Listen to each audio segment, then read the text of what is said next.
Anyong mga chinggu! Winter season na ngayon sa Korea. Hay nako, sobrang lamig lalo na pag umaga at gabi. But for today's ganap, dahil day off ng aking asawa, ay naisipan namin lumabas para kumain at humigop ng mainit na sabaw. So fast forward, nakarating na kami at janjiguksu sana ang balak namin kainin pero nagsara na pala sila. Hay gu! Kaya ang ending, nag-decide na lang kami na kumain sa Vietnamese food. Sabi ng asawa ko, masarap daw ang salguksu nila at sobrang nagustuhan niya, so for the go! So pumasok na nga kami at namili na kami ng mga pwede naming orderin. While waiting sa mga in-order namin, nag-serve sila ng tsaa at side dish na onion at radish. Charan! Bali by set pala ang in-order namin. Ang isang set ay mayroong 2 salguksu, then may kasamang isang fried rice na ang toppings ay beef, soybean sprout at pineapple. At ang isang set naman ay may iba't ibang klase ng spring rolls, dumplings and chicken. Sulit sa dami ng servings nila. Grabe, mapapawaw ka talaga. Ito yung salguksu na nilalagyan ng sweet and spicy sauce para mas lalong sumarap yung sabaw. Pampatagdag din ng lasa pag nilagyan mo ng chili oil. Dahil first time ko kumain ng salguksu, the struggle is real. Kaya napademo pa ang asawa ko. Tinuruan niya ako kung paano ang tamang pagkain. Ang gawin ko daw ay lagyan ko ng noodles ng spoon at saka maglagay ng konting sauce, then sabay kain.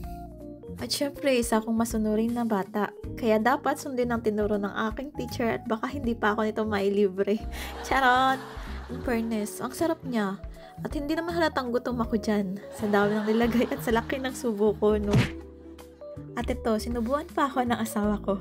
Hello, huwag mainggit. Ganyan lang siya kasi alam niyang naka-record at may camera. Charis! So ito yung fried rice nila. Masarap din siya. May halong tamis at alat. Kasi may pineapple na kasama. Okay din siya i-partner sa sabaw at sobrang nagustuhan namin. And then itong parang fried dumplings at saka spring rolls.